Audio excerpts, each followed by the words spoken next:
పండుగ ఏదైనా పరంపర స్వీట్స్ తోనే మొదలు. స్వచ్ఛమైన రుచుల పరంపర. ఆర్డర్ కోసం సంప్రదించండి. నమస్తే, నేను విజయ్. ఎవరైనా వివాహం జరుపుకునేటప్పుడు ఇప్పుడున్నటువంటి జనరేషన్లో వివాహానికి ముందు వివాహ పత్రికలు పంచే ముందు గిఫ్ట్లు ఇవ్వడం, అలాగే వివాహం అయిన తర్వాత రిటర్న్ గిఫ్ట్లు ఇవ్వడం చూసాం. ఆ రిటర్న్ గిఫ్ట్లు కూడా గోల్డ్, సిల్వర్ లాంటి విలువైన కానుకలను ఇస్తూ ఉండడం ఒక ప్యాషన్గా మారిపోయింది. కానీ ఒక జంట మాత్రం వివాహానికి ముందు నుంచి కూడా మన దేశ భారతీయ సంస్కృతి విలువలు సాంప్రదాయాల మీద ఒక గౌరవంతో ముందు నుంచి కూడా భగవద్గీత ప్రతులను వాళ్ళు పంచుతూ ఉన్నారు. ఆ తర్వాత వివాహం అయిన తర్వాత కూడా రిటర్న్ గిఫ్ట్గా భగవద్గీతను పంచిపెట్టింది ఆ దంపతులు. ప్రస్తుతం ఆ దంపతులు మనతో పాటు ఉన్నారు, నవదంపతులు. దీని వెనకున్నటువంటి కారణం ఏంటో తెలుసుకునే ప్రయత్నం చేద్దాం. వాళ్ళిద్దరూ మన స్టూడియోలో ఉన్నారు. నమస్తే అండి. నమస్తే అండి. సో రామ్ చరణ్ గారు, అలాగే డాక్టర్ శ్రీ స్నేహ గారు, ఎవరికి వచ్చింది ఈ ఆలోచన అసలు? ముందుగా మాకు వచ్చింది ఆలోచన. ఎందుకంటే భగవద్గీత ద్వారా నేను ఎంత ఇన్స్పైర్ అయ్యాను, దాన్ని బట్టి అకార్డింగ్గా నేను ఫాలో అయ్యాను. మా ఫ్యామిలీ అండ్ ఇప్పుడు మా ఇన్లాస్, మా హస్బెండ్ అందరూ కూడా దానికి సపోర్ట్ చేశారు.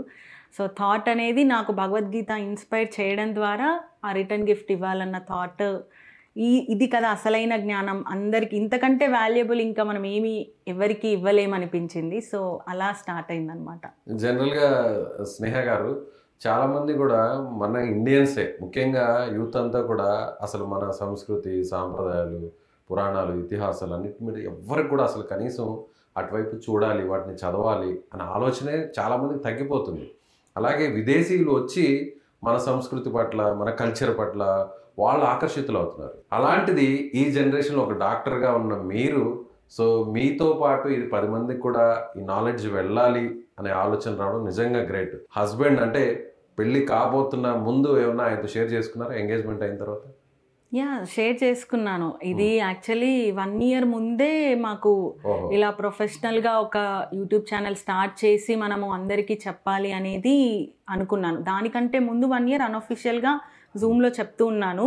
అండ్ 1 year మేమిద్దరం కలిసి ఒక యూట్యూబ్ ఛానల్ స్టార్ట్ చేసి ఒక 9 months ప్రాజెక్ట్ లాగా చేసాం. ఇది 18 chapters మనకి ఈ 9 monthsలో రోజు ఎవ్రీ డే, అసలు సండే లేదు, సాటర్డే లేదు, పండగ లేదు, ఏం లేదు, every day or day starts with Bhagavad Gita.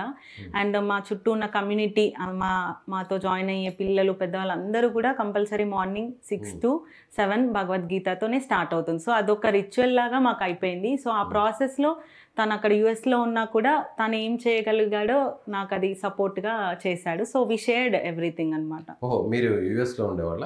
అవునండి. ఓకే, మీరు ఏం చేసేవారు?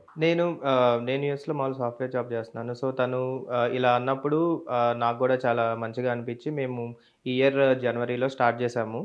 సో మా మ్యారేజ్ ఇలా ఎండ్ ఆఫ్ ద ఇయర్ అని చెప్పి అనుకున్నాం. సో మన మ్యారేజ్ అయిపోయే లోపు ఈ భగవద్గీత అంతా ఒకసారి మొత్తం అన్ని చాప్టర్స్ తను క్లాసెస్ చెప్పి ఎవ్రీథింగ్ మనం యూట్యూబ్లో అప్లోడ్ చేద్దాము, ఇదొక ప్రాజెక్ట్ లాగా అనుకొని చేసాము. సో నేను కూడా నా సైడ్ నుంచి తను కంటెంట్ చేసినాక అది పోస్ట్ చేయటం, దాని తర్వాత చిన్న చిన్న షార్ట్ వీడియోస్ లాగా ఎడిట్ చేయటం, అవన్నీ నా ద్వారా నేను కొంచెం సపోర్ట్ చేశాను.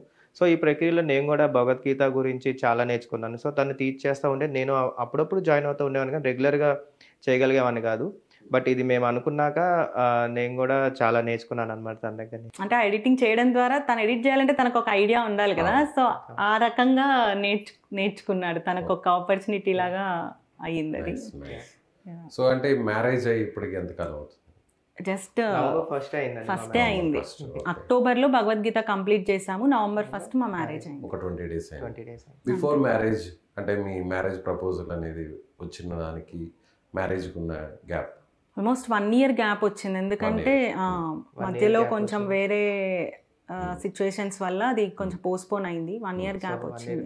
సో మీకు ఆ టైం గ్యాప్ అనేది కూడా సో ఈ కార్యక్రమానికి బాగా యూజ్ అయింది. అంటే మీ మ్యారేజ్ ప్రపోజల్ వచ్చిన తర్వాత ఈ ప్రపోజల్ వచ్చిందా, లేదంటే ముందు నుంచి మీకు ఆలోచన ఉంది?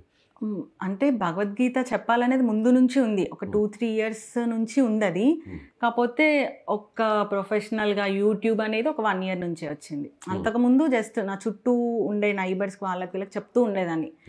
బట్ ఇదే యూట్యూబ్ అనేది మట్టుకు ఒక 1 year నుంచే వచ్చింది. అంటే చిన్నప్పటి నుంచి ఉందా మీకు మన కల్చర్ మీద సో ఈ భారతం అలాగే భగవద్గీత, అది మహాభారతం. చిన్నప్పటి నుంచి అంటే నానమ్మ వాళ్ళ ఇంట్లో భగవద్గీత బుక్ అనేది ఉండేది. నేను ఎప్పుడు సెలవులకు వెళ్ళినప్పుడు చూసేదాన్ని, బట్ చదవడానికి ప్రయత్నిస్తే ఏం అర్థమయ్యేది కాదు నాకు అసలు.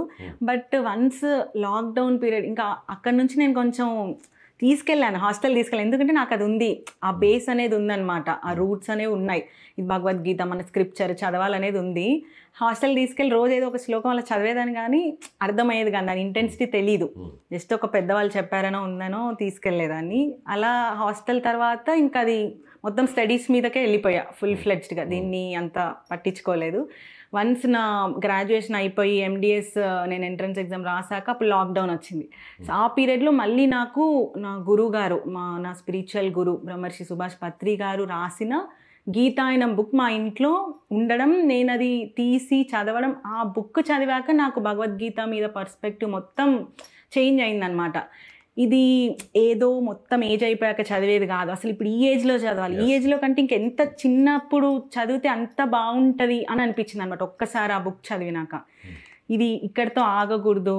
నేను ఒక 25 years వచ్చాక తెలుసుకున్నాను, కానీ ఇంకా చిన్న ఏజ్లోనే తెలుసుకుంటే ఇంకా బాగుండేది కదా, ఇంకా నా లైఫ్ ఇంకా బ్యూటిఫుల్గా లీడ్ చేసేదాన్ని, ఇంకా ఫుల్ ఫ్లెడ్జ్డ్గా ఒక కంప్లీట్నెస్తో ముందుకు వెళ్ళేదాన్ని అనిపించింది. సో అది ఇంకా నెక్స్ట్ జనరేషన్కి అందిస్తే బాగుంటుందన్న ఆలోచనతో అప్పుడే ఆ లాక్డౌన్లోనే నాకు తెలిసినంతలో చెప్పడం స్టార్ట్ చేశాను అనమాట. నా చుట్టూ ఉండే వాళ్ళకి అలా చెప్పడం స్టార్ట్ చేశాను. ఇంకా ఇది ఇంకా ఎక్కువ ఎక్స్టెండెడ్గా చెప్పాలన్న ఉద్దేశంతో ఒక 1 year నుంచి యూట్యూబ్లో అయితే ఎక్కువ రీచ్ ఉంటుంది అనే ఉద్దేశంతో అలా యూట్యూబ్ స్టార్ట్ చేశాం.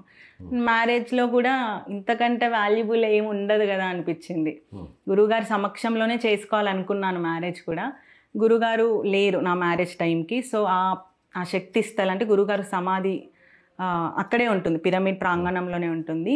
దాని ఎదురుగానే మనకి మెయిన్ స్టేజ్ అవన్నీ డిసెంబర్ కార్యక్రమాలు అన్నీ జరుగుతాయి. ఆ స్టేజ్ మీదే నేను కూడా చేసుకోవాలని అనుకున్నాను.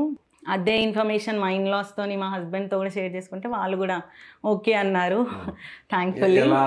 మీకు ప్రపోజ్ చేశారు ఈ షో మీద అంటే చాలామంది కూడా ఈ జనరేషన్లో ఉన్న యంగ్ పీపుల్ అందరూ కూడా, సో మీరు అందులో యూఎస్లో ఉన్నారు, సెటిల్ అయ్యారు, అక్కడ మీరు ఐటీలో ఉన్నారు, ఏంటి అమ్మాయి ఏదో చెప్తుంది, భగవద్గీత ఉంటుంది, మహాభారతం ఉంటుంది, ఈ ఏజ్లో ఏంది అసలు, ఈ జనరేషన్లో ఇవన్నీ వర్కౌట్ అవుతాయా అని మీరు చాలామంది తీసేస్తుంటారు పక్కన, వద్దులే మనం అని. అలాంటిది మీరు తనని ఎంకరేజ్ చేయడం అనేది కూడా చాలా గ్రేట్నెస్. మీకు ఎలా అనిపించింది, తను ఎలా మీకు చెప్పింది? సో నాకు మా పేరెంట్స్ నుంచి చిన్నప్పటి నుంచి ఇవన్నీ వింటాము, తర్వాత కొన్ని వీడియోస్ చూస్తాం, అవన్నీ అలవాటు ఉంది. బట్ ఇలా ఒక ఛానల్ స్టార్ట్ చేసి ఇలా చేద్దామంటే నాకు కూడా వై నాట్ అనిపించింది. సో అలాగే తను ఆల్రెడీ అంతకు ముందు నుంచే పిల్లలకి జూమ్లో చెప్పడం అన్నీ స్టార్ట్ చేసింది, కానీ ఒక పబ్లిక్ ప్లాట్ఫామ్లో అప్లోడ్ చేసేయటం అనేది లేదు. సో నేను అలా మాట్లాడుకున్నప్పుడు అలా అన్నప్పుడు నాకు కూడా వై నాట్, ఇది తెలియాల్సిందే కదా, ఇంకా ముఖ్యంగా చిన్నపిల్లలకి తెలియడం చాలా ఇంపార్టెంట్. జనరల్గా భగవద్గీత పెద్దవాళ్ళు వింటూ ఉంటారు. సో నన్ను అడిగితే పెద్దవాళ్ళ కన్నా అప్పుడు చదవడం చాలా మంది స్టార్ట్ చేస్తారు. సో దానికన్నా చిన్నగా ఉన్నప్పుడే వాళ్ళ చదువుతో పాటు ఇది కూడా చదవటం, ఇందులోని విలువలు నేర్చుకోవడం కూడా ఇంపార్టెంట్ అనిపించింది. ముఖ్యంగా ఇప్పుడు పిల్లలు నేర్చుకొని మంచి విలువలు ఇప్పుడు నేర్చుకుంటే వాళ్ళు మంచి విలువలతో పెరుగుతారు. అలా పెరిగినప్పుడే కదండి మనం వాళ్ళ ఫ్యామిలీస్ కానీ దాని తర్వాత దేశం కూడా బాగుపడేది. సో నాకు కూడా అలా అనిపించి నేను కూడా వెంటనే ఓకే అన్నాను. సో అలా మేము ఈ జర్నీ స్టార్ట్ చేసాము. ఇంకా మ్యారేజ్ అంటే తన గురువుగారు ఇన్స్పిరేషన్, నాకు భగవద్గీత తన ఇన్స్పిరేషన్ అనుకోండి. సో మ్యారేజ్ కూడా తను అక్కడే చేసుకుందామంటే యాక్చువల్గా ఆమె మీకు గురువు ఇప్పుడు అంతే. సో అలాగా సపోర్ట్ చేసాం అంతే. ఎందుకు ఇప్పుడు ఈ కాలంలో అది అవసరం, వర్కౌట్ అవ్వదా అని చెప్పి మనకి ఎప్పుడు సెకండ్ థాట్ అంటే ఎప్పుడు ఉంటుంది, కానీ అది ఎప్పుడు ఇది ఇంత మంచి సంకల్పం ఉన్నప్పుడు అలాంటి చిన్న నెగిటివ్ థాట్స్ తీసేయాలి కదండి. సో అది తీసేసి ముందుకు వెళ్ళాను. చాలా మంది అనుకుంటారు కానీ సో దాన్ని ఇంప్లిమెంట్ చేయడం చాలా కష్టం ఈ రోజుల్లో. సో చాలా మందికి కూడా అనిపిస్తుంటుంది స్పిరిచువల్గా వెళ్ళాలి, సో వాటిని ఇంప్లిమెంట్ చేయాలి, ఆ నాలెడ్జ్ అనేది కూడా 10 మందికి మనం సర్వ్ చేయాలి, ఇలా ఉంటుంది. బట్ అనేది చేసేదాకా కూడా సపోర్ట్ చేసేవాళ్ళు కూడా చాలా తక్కువగా ఉంటారు. మీరు చెప్పిన వెంటనే ఆయన అగ్రీ చేయడం, మీ బ్యాక్ ఎండ్లో కూడా ఆయన నిల్చోవడం, సో ఇప్పటి వరకు కూడా సక్సెస్ఫుల్గా మీరు ఇది చేయడం ఎలా అనిపించింది? అదే నేను చేశానంటే నేను ఒక్కదాన్ని చేసినట్టుగా నా చుట్టూ ఎన్వైర్న్మెంట్ కూడా అలా ఉంది. మాది మెడిటేషన్ సెంటర్, మాది ఆమన్గల్. అక్కడ కూడా మాది పిరమిడ్ హౌస్ మెడిటేషన్ సెంటర్, మా ఓన్ మెడిటేషన్ సెంటర్. ఫ్యామిలీ మొత్తం వీఆర్ ఇంటూ దిస్ కాబట్టి నా చుట్టూ ఎన్వైర్న్మెంట్ కూడా అలాగే ఉండింది నాకు సపోర్టివ్గానే. అందుకే నేను ఏ రోజు ఆపకుండా ఇది చేయగలను. అంటే ఇది ఒక 1 day 2 day 1 week 1 month programme కాదు, కంప్లీట్ ఆల్మోస్ట్ 9 months అసలు ఎక్కడ ఆపకుండా అంత మోటివేషన్తో ఆ టైం అంతా పెట్టి డైలీ 2 hours పెట్టి మనము అంత మోటివేషన్ ఎలా వస్తుంది దానికి అని అంటే అది ఆ కృష్ణ పరమాత్మ బ్లెస్సింగ్స్ అండ్ గురువు గారి బ్లెస్సింగ్స్ కూడా. ఎందుకంటే మనకి గురువు లేనిదే డైరెక్ట్ గురువు అనేది ఒక మధ్యలో అన్నమాట మనం గాడ్కి కనెక్ట్ కావడానికి. సో అది నా గురువు గారు అనుకుంటాను నేను. ఆయన బ్లెస్సింగ్స్ నా మీద ఉండడం, ఆ బుక్ నాకు అందించడం, అంటే ప్రత్యక్షంగా నువ్వు ఇది చదువు అని చెప్పకపోయినా పరోక్షంగా నాకు అది అందించారు అనిపించింది అనమాట నేను. సో ఆ ఎన్వైర్న్మెంట్ బట్టి నేను ఆ మోటివేషన్ నాకు అలా క్యారీ అయింది. ఇదంతా కూడా అందరి బ్లెస్సింగ్స్ అంటాను నేను ఇది యాక్చువల్లీ. సో మీ ఏజ్ అండి, if you don't mind? Yeah, ఇప్పుడు నా ఏజ్ 29. మీ ఏజ్? సేమ్, ఒక మంత్స్ డిఫరెన్స్ అండి. 20+ 30s ఆ ఏజ్లో, ఆ ఏజ్ గ్రూప్లో ఉండే వాళ్ళందరూ కూడా మెన్ ఆర్ ఉమెన్ ఎవరైనా కూడా పబ్ కల్చర్ అని, పార్టీస్ అని, రెస్టారెంట్స్, ఇలా బయటకు వెకేషన్స్ అని రకరకాలుగా వాటికి ఎక్కువగా టైం స్పెండ్ చేయడానికి ఎక్కువగా పరిగెడుతుంటారు అటువైపు. అలాంటిది మీరు కంప్లీట్గా ఇది కాదు లైఫ్, సో ఇది అసలైన లైఫ్, ఇలా స్పిరిచువల్గా ఉంటేనే సో చాలా లైఫ్ అనేది కూడా ఉంటుంది, ఈ నాలెడ్జ్ కూడా అందరికి ఇవ్వాలి అనేటువంటి ఆలోచన రావడం చాలా గొప్ప విషయం. సపోర్ట్ చేశారా మీ ఫ్యామిలీ కాకుండా బయట నుంచి కూడా మీ ఫ్రెండ్స్ కానీ మీ చుట్టూ లొకాలిటీలో ఉన్న పర్సన్స్ కానీ ఎంకరేజ్ చేశారా?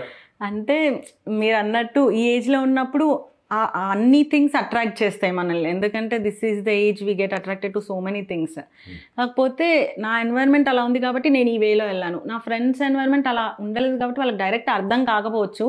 సరే ఏదో చేసుకుంటుందిలే చేసుకొని, కొంతమంది ఫాలో అయిన వాళ్ళు ఉన్నారు, కొంతమంది సైలెంట్గా ఉన్న వాళ్ళు ఉన్నారు. రిజెక్ట్ అయితే ఎవరు చేయలేదు, బట్ థ్యాంక్ఫుల్లీ అది కూడా కదా. సో ఇంకా అంటే భగవద్గీత ఇవన్నీ మనము కనెక్ట్ అవ్వాలి అని అంటే అదొక టైం వస్తుంది అంటారు. మరి ఆ టైం వచ్చినప్పుడే ఎవరైనా కనెక్ట్ అవుతారు. మనం ఎవరిని బలవంతం చేయలేము, మనం చెప్పేది చెప్పాలి. వాళ్ళు కనెక్ట్ అవ్వగలిగినప్పుడే వాళ్ళు అవుతారు. సో మనం చేసేది చేసుకుంటూ వెళ్ళాలి. అంటే అదంతా కూడా మళ్ళీ భగవద్గీతలోనే నేర్చుకున్నాను అనమాట నేను. లైక్ కర్మణ్యేవాధికారస్తే అందరికి తెలిసిన శ్లోకం. మనకి ఫలితం మీద ఎలాంటి అధికారం లేదు. సో ఇది చేస్తున్నా కాబట్టి నాకు ఇలాంటి రెస్పాన్స్ రావాలనేది నేను ఎప్పుడు అనుకోలేదు. నేను జస్ట్ ప్యూర్ లవ్, కృష్ణుడి మీద ఉన్న ప్యూర్ లవ్తో చేసుకుంటూ వెళ్ళిపోయాను. దానికి తగ్గట్టుగా నేను అనుకోలేదు, బట్ అంతకు మించి రిజల్ట్స్ నాకు వచ్చాయి యాక్చువల్లీ. సో గీతలో ఉన్నటువంటి ఒక శ్లోకం ద్వారా చెప్పగలరా ఎలా వచ్చింది ఆలోచన అనేది? సో ఏదైనా కూడా మన చేతిలో ఉండదు అనేది అంటుంటారు, అంతా కూడా కర్మ అనేది డిసైడ్ చేస్తుంది అనేది. సో దాన్ని ఒక శ్లోక రూపంలో మీరు? మెనీ శ్లోకాస్ ఉన్నాయి. సో ఇందులో అంటే ఫస్ట్ నా పర్స్పెక్టివ్ మార్చిన శ్లోకం అంటే మనకి ఒక శ్లోకం చెప్తాను.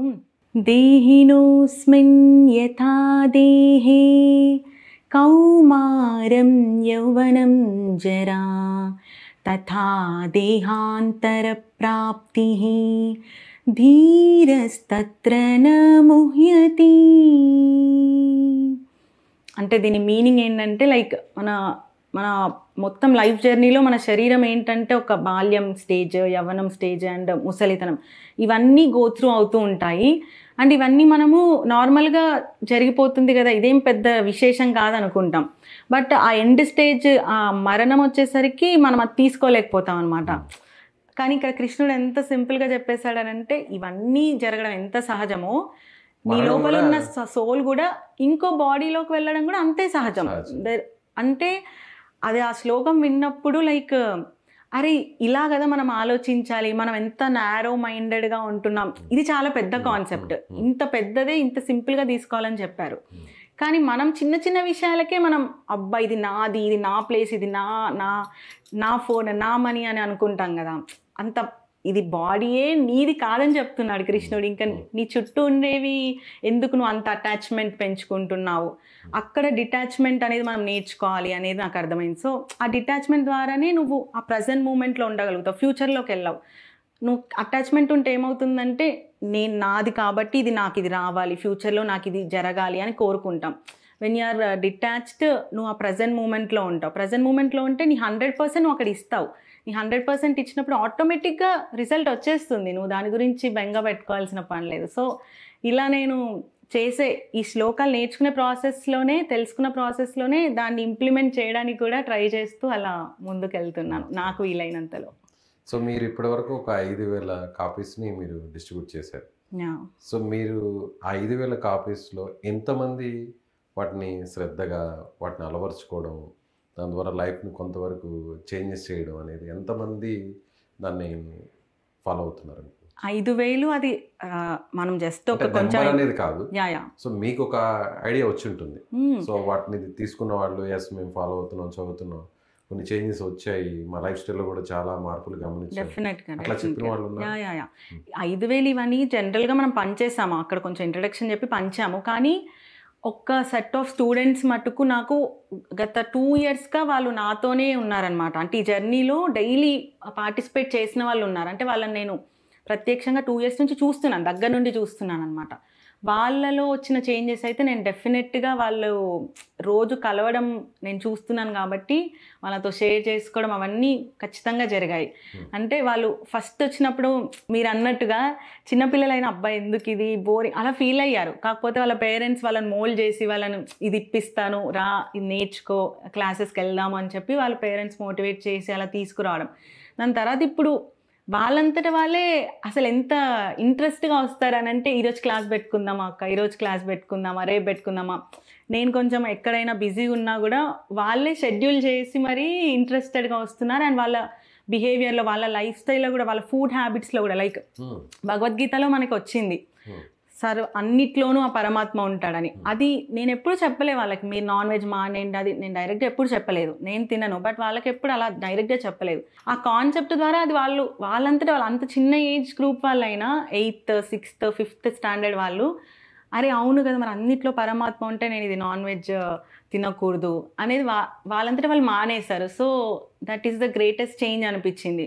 మనం ఎవరిని మన సొంత వాళ్ళే, మన సొంత చెల్లి అక్క చెప్పినా వినకపోవచ్చు ఫ్యామిలీలో, బట్ నీకు ఒక outer family member they are no one to me, complete strangers. అలా వాళ్ళు ఇన్స్పైర్ అయ్యి ఆ చిన్న ఏజ్ మోటివేట్ అయ్యారంటే ఎంత జ్ఞానం వాళ్ళకి అందింది భగవద్గీత ద్వారా. ఆ ఏజ్లో రావడం అనేది గొప్ప విషయం. ఎందుకంటే కంప్లీట్గా వాళ్ళ జర్నీ అంతా కూడా ఇంకా చాలా డిఫరెంట్గా ఉంటుంది. ఆ ఏజ్లో అనేది కూడా ఆ స్టాండర్డ్స్ వచ్చాయండి. ఇంకొక విషయం స్నేహ గారు, ఇప్పుడు మీ హస్బెండ్ చరణ్ గారు మీరు యుఎస్కి వెళ్ళిపోతారు, మీరు ఈ ధ్యానమ చక్రం అని చెప్పాను కదా, అక్కడ భగవద్గీత ప్రోగ్రామ్ అనే దానికోసం ఆగాము. దాని తర్వాత ఐ ప్లాన్ స్లోలీ మీరు కూడా వెళ్తారు. సో దీన్ని అక్కడ కూడా కంటిన్యూ చేస్తారా? హోప్ఫుల్లీ నాకు అక్కడ కూడా చేయాలనే ఉంది. ఇక్కడ చేయడం అనేది చాలా ఈజీ. సో అక్కడ యుఎస్లో చేయడం అనేది కూడా చాలా రిస్క్ అండ్ టఫెస్ట్ జాబ్. అది సపోర్ట్ చేయాలి, అక్కడ ఉన్న ఎన్విరాన్మెంట్ ఇవన్నీ కూడా కంప్లీట్గా చేంజ్ అవుతాయి. సో ఆ సంకల్పం ఉంది. అదే అంటే నువ్వు డెంటిస్ట్రీ కంటిన్యూ చేస్తావా ఎలా అంటే ఫస్ట్ నేను ఇదే చెయ్యాలి అనుకోవట్లేదు. అక్కడికి వెళ్ళాక నా స్పిరిచువాలిటీ, మ్యూజిక్ ఇవైతే కంపల్సరీ ఉంటాయి. దాని తర్వాత నేను డెంటల్ గురించి ఆలోచిస్తానని చెప్తున్నాను. ఎందుకంటే ఇంత తెలుసుకున్నాక నాకు కొంచెం ప్రియారిటీ ఎక్కువైంది అనమాట దీని మీద. నేనైతే వదిలిపెట్టాను, నా చుట్టూ ఉండే వాళ్ళకైతే చెప్తున్నాను ఎంతమంది అక్కడ రెడీగా ఉన్నారు రిసీవ్ చేసుకోవడానికి అనే దాన్ని బట్టి జర్నీ ఇంకా ముందుకి కొనసాగుతుంది. అక్కడ చేయడం అనేది కూడా చాలా వైబ్ వస్తుంది. సో యుఎస్ లాంటి ప్లేస్లో చేస్తే సో అక్కడి నుంచి మొత్తం యూనివర్సల్గా మీరు ఆపరేట్ చేయొచ్చు. సో చాలా దేశాల్లో ఉన్న మన ఇండియన్స్ కావచ్చు, మన తెలుగు వాళ్ళు కావచ్చు, వాళ్ళందరూ కూడా మీరు ఈ నాలెడ్జ్ని సర్వ్ చేయొచ్చు. సో మీరు అలా సపోర్ట్ చేయడానికి రెడీగా ఉన్నారు? రెడీగా ఉన్నానండి. సో యాక్చువల్లీ వీళ్ళ డిస్కషన్స్లో నేను కూడా అంటే నన్ను కూడా యాడ్ చేశారు వీళ్ళ గ్రూప్లో. సో నేను అన్నీ చూస్తూ ఉంటాను, వీడియోస్ అన్నీ చేస్తూ ఉంటాను. కాబట్టి ఇప్పుడు మేము మ్యారేజ్ అని 1 month బ్రేక్ తీసుకున్నాం. సో తను అక్టోబర్లో భగవద్గీత ఫినిష్ చేసింది. ఇంకా అక్కడి నుంచి మేము మ్యారేజ్ పనుల్లో వెళ్ళిపోయాము, మ్యారేజ్ చేసుకున్నాము. ఇప్పుడు మిగతా ప్యాకింగ్ అవన్నీ చేసుకుంటున్నాము. సో ఆల్రెడీ మాకు ఆ గ్రూప్స్లోనే మెసేజ్ పెడుతున్నారు, అక్క మళ్ళీ ఎప్పుడు స్టార్ట్ చేస్తావు, ఏమన్నా టైం ఏమన్నా ఉందా, మళ్ళీ మనం చెప్పుకోవడం స్టార్ట్ చేయాలని చెప్పి ఆల్రెడీ అక్కడ డిస్కషన్ జరుగుతుంది. నేను అన్నీ చూస్తున్నాను అనమాట. సో ఈ 5,000 బుక్స్ పంచినప్పుడు మేము చాలా స్కూల్కి వెళ్ళి ఇలా కాంటాక్ట్ డీటెయిల్స్ అవన్నీ ఇచ్చాము. సో వాళ్ళు కూడా ఆల్రెడీ కాల్స్ చేయడం స్టార్ట్ చేశారు. మళ్ళీ ఎప్పుడు స్టార్ట్ చేస్తారంటే మా పిల్లలు ఇంట్రెస్ట్ కొని పేరెంట్సే కాల్ చేస్తున్నారు అనమాట. Definitely will continue this. So అక్కడ కూడా నేను ఎంతైతే సపోర్ట్ చేయగలను అంత నేను చేస్తాను. సో తను అది కంటిన్యూ చేసుకుంటూ ఉంటుందనే మా ప్లాన్ అండి. సో అలాగే స్నేహ గారు, అలాగే చరణ్ గారు, సో ఇప్పుడున్న జనరేషన్లో యూత్ కానీ టీనేజ్లో చేయాల్సినటువంటి ఎంజాయ్మెంట్ చేసేయాలి, లైఫ్ అంటే మళ్ళీ తిరిగి రాదు, సో మానవ జన్మ ఒకసారే వస్తుంది, ప్రతిదీ తినాలి, ప్రతిదీ ఎంజాయ్ చేయాలి, ప్రతిదీ తాగాలి, ప్రతి ప్లేస్ని ఎక్స్ప్లోర్ చేయాలి, ఇలా ఎక్కువగా వీటి మీదనే ఆలోచనలు అందరికి కూడా 90% టైం ఐ థింక్. సో అలాంటిది మీరు ఈ ఏజ్లో ఇది కాదు లైఫ్ అంటే, సో లైఫ్ అంటే ఇది అని స్పిరిచువల్ వైపు రావడం, చాలామందిని మోటివేట్ చేయడం, సో మీరేం చెప్తారు? చాలామంది యూత్కి ఇక్కడి నుంచి ఈ వేదిక నుంచి ఏం చెప్తారు? సో లైఫ్ అంటే అది కాదు ఇది అని కంఠాపదంగా చెప్పడానికి ఒక రీజన్ వాళ్ళ వేళ అర్థమయ్యే విధంగా ఏం చెప్తారు? లైక్ దీనికి నేను ఎందుకు ఈ ఏజ్లోనే కనెక్ట్ అయ్యాను అంటే దానికి డెఫినెట్గా ఆన్సర్ నా రూట్స్ అని చెప్తాను. అమ్మ నాన్న పెంచిన విధానం, వాళ్ళు నాకు క్రియేట్ చేసిన ఎన్వైర్న్మెంట్, నన్ను తీసుకెళ్ళిన ప్లేసెస్, మేబీ నా లైఫ్లో వచ్చిన గురువులు, వీళ్ళందరూ అని చెప్తాను డెఫినెట్గా. అది అందరికీ అలానే జరగదు, ఒక్కొక్క లైఫ్ డిజైన్ ఒక్కొక్కలా ఉంటుంది. నేను ఈ లైఫ్ డిజైన్తో వచ్చాను కాబట్టి నేను ఈ వేలో ఉన్నాను. సో అది నేను ఇప్పుడు మాటలతో చెప్పొచ్చు, అంటే మీరు జీవించేది అసలైన జీవితం కాదు, అసలైన ఆనందం అంటే అది కాదు, అది జస్ట్ టెంపరీ ప్లెజర్. అంటే నీకు అది కొంచెం సేపు ఏదైనా మీరు చూస్తూ ఒక ఆనందాన్ని పొందారో లేకపోతే తినడం ద్వారా ఆనందాన్ని పొందారో అదన్నీ ఆ టైం వరకే, దాని తర్వాత అది ఫేడ్ అవుట్ అయిపోతుంది. కానీ నిరంతరం ఆ బ్లిస్ఫుల్ స్టేట్లోనే ఉండాలి అని అంటే అది ఓన్లీ ఒక్క గాడ్కి కనెక్ట్ అయితేనే అది పాసిబుల్ అనే విషయం భగవద్గీత ద్వారా నాకు తెలిసింది. నేను కూడా ఇంకా దాన్ని ఇంప్లిమెంట్ చేసే ప్రయత్నంలోనే ఉన్నాను. నేను డైరెక్ట్ ఇంకా కనెక్ట్ అయిపోయాను, నేను అంతా తెలుసుకున్నానని నేను చెప్పను. అదొక ప్రాసెస్, ఒక్కసారిగా అయిపోదు కదా. సో ఎవరికైనా కూడా లెర్నింగ్ స్టేజ్లోనే ఉన్నారు. Learning stage. ఇప్పుడు మనం ఏం అన్నమయ్యలాగా కాదు కదా డైరెక్ట్. సో అన్నమయ్యకైనా కూడా ఒక లైఫ్ టైం పట్టింది కదా గాడ్కి కనెక్ట్ అవ్వడానికి. సో అదొక జర్నీ అని చెప్తాను. ఇది రియలైజ్ అయ్యి మీరు ఈ వేలో at least okay this is the way అని ఒక థాట్ మీకు వస్తే మీరు మెల్లిమెల్లిగా అనవసరమైనవి దూరం అయిపోతాయి ఆటోమేటిక్గా. అదేమి బలవంతంగా కాకుండా ఆ ఇంటర్నల్గా మీకు ఆ స్పార్క్ వస్తే ఆటోమేటిక్గా మనకు దూరం అయిపోతాయి అనవసరమైనవి. మనం ఎక్కడ ఫోకస్ చేయాలో అక్కడే చేస్తాం. చాలామంది చిన్న చిన్న విషయాలకి ఏదైనా ఎగ్జామ్స్కి ఫెయిల్ అయ్యారని స్టూడెంట్స్ చిన్న ఏజ్లోనే సూసైడ్స్ చేసుకోవడం, అలాగే కొంతమంది మ్యారేజ్ అయిన వాళ్ళు హస్బెండ్ ఏదైనా టార్చర్ చేసేయడం, లేదంటే వైఫ్ ఏదైనా ఇబ్బంది పెడుతుందని విడిపోవడాలు, లేదంటే క్రైమ్ రీసెంట్స్గా చూస్తున్నాం మనం చాలా ఇన్సిడెంట్స్, మర్డర్స్, ఇవన్నీ కూడా విపరీతంగా పెరిగిపోతున్నాయి మన ఇండియాలోని, మన స్టేట్స్లోని. ఇలా వాళ్ళందరికీ ఏం ఆన్సర్ చేయదలుచుకున్నారు? వాళ్ళందరికీ అంటే డెఫినెట్గా వాళ్ళ థాట్ ప్రాసెస్ కరెక్ట్గా లేకనే ఏదైనా కూడా ఒక తప్పు జరుగుతుంది అని అంటే అది ఎందుకు జరిగింది వాళ్ళకి అది దానికి సంబంధించిన నాలెడ్జ్ లేకపోవడం, తెలియకపోవడం, ఈ రీజన్సే వస్తాయి. అంటే ఏంటి, వాళ్ళ బేసిక్గా వాళ్ళ థాట్ ప్రాసెస్ కరెక్ట్ లేకపోవడం. ఇది నాది, నాకు కావాలి కాబట్టి, నాకు రాలేదు కాబట్టి నేను వాళ్ళని నచ్చేస్తాను, ఎందుకంటే ఇది నాది. అంటే అన్ని రూట్ కాజ్, మోస్ట్లీ చాలా వాటికి రూట్ కాజ్ అటాచ్మెంట్ అని అనుకుంటాను నేను, అండ్ నారో థింకింగ్ అనుకుంటాను. Bhagavad Gita is the thing which will improve your thought process and ఆ బ్రాడ్ థింకింగ్ చేస్తుంది మీకు. స్టార్ట్ అయిన రీజన్ కూడా అదే కదండి. అర్జునుడు నేను యుద్ధం చేయనని దుఃఖ స్థితిలో ఉన్నప్పుడే కదండి కృష్ణుడు స్టార్ట్ చేసింది అసోజ అని చెప్పి భగవద్గీత. సో ఒక రకంగా తీసుకుంటే ఇది భగవద్గీత నేర్చుకోవటం వల్ల మనకి ధైర్యం వస్తుంది, లైఫ్ ఎలా జీవించాలో తెలుస్తుంది. సో పొంగిపోకుండా ప్రతి ఇన్సిడెంట్ కూడా ఒక స్థిత ప్రజ్ఞతతో ఎలా ఉండాలి. వన్ ఆఫ్ ద స్టూడెంట్ స్నేహ దగ్గర 2 years నేర్చుకున్న ఒక స్టూడెంటే మొన్న మాకు ఒక వీడియో చేసి పంపించింది.